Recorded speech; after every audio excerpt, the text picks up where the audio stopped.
S. Kota area ఆసుపత్రి అస్తవ్యస్త పరిస్థితిపై MLC Indukuri Raghuraju అసహనం వ్యక్తం చేశారు. హాస్పిటల్ ప్రారంభించి 2 నెలలు గడుస్తున్నా నేటికి ప్రజలకు పూర్తిస్థాయి సేవలు అందకపోవడంపై ఆయన మండిపడ్డారు. నిన్న జరిగిన జిల్లా పరిషత్ సర్వసభ్య సమావేశంలో కూడా గజపతి నగరం నుండి ఫిర్యాదు వస్తే తాను కూడా ఎస్కోట ఏరియా ఆసుపత్రి గురించి మాట్లాడాను అని చెప్పారు. క్షేత్రస్థాయిలో ఉన్న వాస్తవాలను ఆయన సర్వసభ్య సమావేశం ముందు ఉంచారు. గౌరవ మంత్రి Satyakumar Yadav dialysis unit hospital building ప్రారంభించారే తప్ప అక్కడ కనీస సౌకర్యాలు కల్పించలేదని రఘురాజు విమర్శించారు. సకాలంలో పనులు పూర్తి చేయకపోవడం వల్ల ఆసుపత్రికి రావాల్సిన 79 లక్షల రూపాయల నిధులు తిరిగి వెనక్కి వెళ్లిపోవడం జరిగిందని అన్నారు. కాంట్రాక్టర్కు రావాల్సిన 6,20,00,000 బిల్లులు పెండింగ్లో ఉన్నాయని, దీనివల్ల పనులు ఆగిపోవడమే కాకుండా నిర్మాణ వ్యయం అనవసరంగా పెరుగుతుందని ఆవేదన వ్యక్తం చేశారు. ప్రభుత్వం ఇటువంటి పనులను ప్రయారిటీ బేస్లో తీసుకుని దొరికిన పనిని పూర్తి చేయాలని కోరారు. రాజకీయ నాయకులకు తెల్ల బట్టలు వేసుకోవడం, ఫ్లెక్సీలు కట్టుకోవడంపై ఉన్న శ్రద్ధ ప్రజా పనులు పూర్తి చేయడంపై లేదు అంటూ స్థానిక నేతలపై విమర్శలు గుప్పించారు. పనులు పూర్తి కాకుండానే ప్రారంభోత్సవాలు చేయడం ప్రజలను మోసం చేయడమే అని అన్నారు. ఎస్కోట్లోని ఏదైతే 2 నెలల క్రితం ఏరియా హాస్పిటల్ ప్రారంభోత్సవం జరిగిందో, అలాగే డయాలసిస్ సెంటర్ యూనిట్ కూడా ప్రారంభోత్సవం జరిగింది. గౌరవ మంత్రి గారు సత్యకుమార్ యాదవ్ గారి చేతుల మీదుగా. మరి నిన్న జిల్లా పరిషత్ సర్వసభ్య సమావేశంలో మరి గజపతి నగర్ నుంచి ఒక కంప్లైంట్ వచ్చింది. ఏంటంటే మాకైతే బిల్డింగ్ అయితే ఓపెన్ చేశారు కానీ ఎటువంటి ఎక్విప్మెంట్ లేదు, ఆ మార్చి రూమ్ కూడా షిఫ్ట్ చేయలేదు అన్న డిస్కషన్ వచ్చింది. సో ఆ టైంలో నేను కూడా మరి మాట్లాడినప్పుడు 2 నెలలు అయినప్పటికీ కూడా పూర్తిగా అక్కడికి ఏదైతే హాస్పిటల్ ఉందో, ఏదైతే ఆలోచనతో హాస్పిటల్ కట్టారో అదంతా కూడా షిఫ్టింగ్ జరగలేదు, ఎందుకంటే ఇక్కడ పని పూర్తి కాలేదు అన్నది ఒక ఆలోచనతో ఒక సబ్జెక్ట్ రైజ్ చేయడం జరిగింది. అలాగే నేను మాట్లాడాను కాబట్టి ఈరోజు ఎస్కోట్లో ఏరియా హాస్పిటల్ కూడా వెళ్ళడం జరిగింది. డాక్టర్స్ అందరూ ఉన్నారు. మరి డాక్టర్స్ అయితే మాకైతే బిల్డింగ్ వాళ్ళు హ్యాండ్ ఓవర్ చేస్తామని చెప్తున్నారు కానీ అసలు ఏ వర్క్ కూడా పూర్తిగా కంప్లీట్ కాలేదు.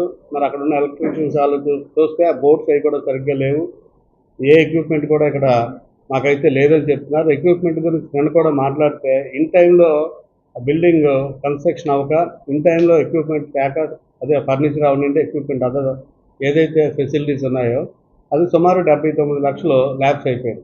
అలాగే కాంట్రాక్టర్ కూడా బిల్స్ రాక, ఎందుకంటే బిల్స్ కూడా 5,22,00,000 వచ్చింది, ఇంకా 6,80,00,000 బిల్ కూడా పెండింగ్ ఉందని కాంట్రాక్టర్కి చెప్పడం. ఎందుకంటే ఇటువంటి హాస్పిటల్స్ ఎక్కడైనా ప్రజలకు ఉపయోగపడతాయని కడతారు. మరి ప్రభుత్వాలు కూడా ఇటువంటి వాటికి ప్రయారిటీ ఇవ్వాలి.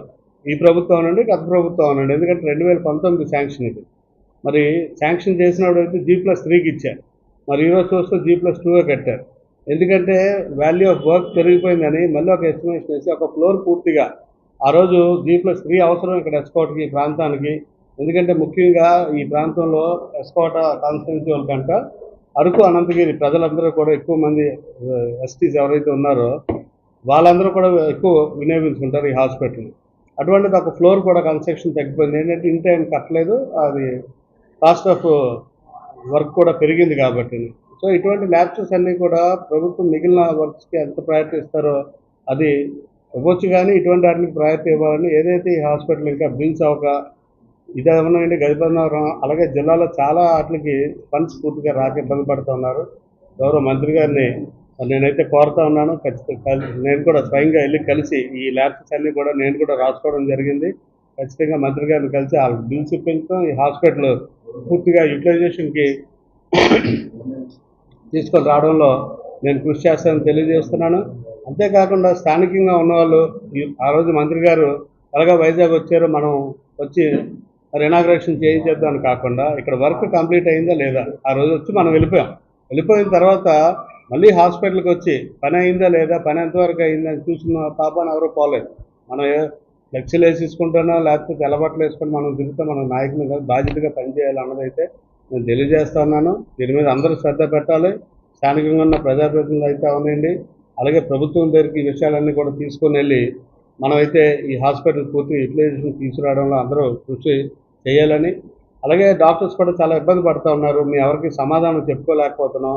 నా నోటీస్ లేకుండా ఇనాగ్రేషన్ పెట్టేసి ఈరోజు స్థానికంగా ఉన్న వాళ్ళు ఎవరిని కూడా మేము పిల్లలేకపోయాం సార్ అని ఈ రోజుకి డాక్టర్లు అదే మాట చెప్తూ ఉన్నారు. మనం చేసే పనులకి అధికారులు ఎప్పుడు కూడా మనం ఇబ్బంది పెట్టకూడదు. అధికారులతో కోఆర్డినేట్ చేసుకొని మనం ఏమైనా డెవలప్మెంట్ యాక్టివిటీస్కి వెళ్తే అది 10 మందికి కూడా పనికొస్తుంది. కానీ ఈరోజు నేను స్టేజ్ ఎక్కానా లేకపోతే నేను నా ఫోటో అక్కడ ఉందా అని ఎవరు కూడా చూసే నాయకులు అది నాయకత్వం కాదు.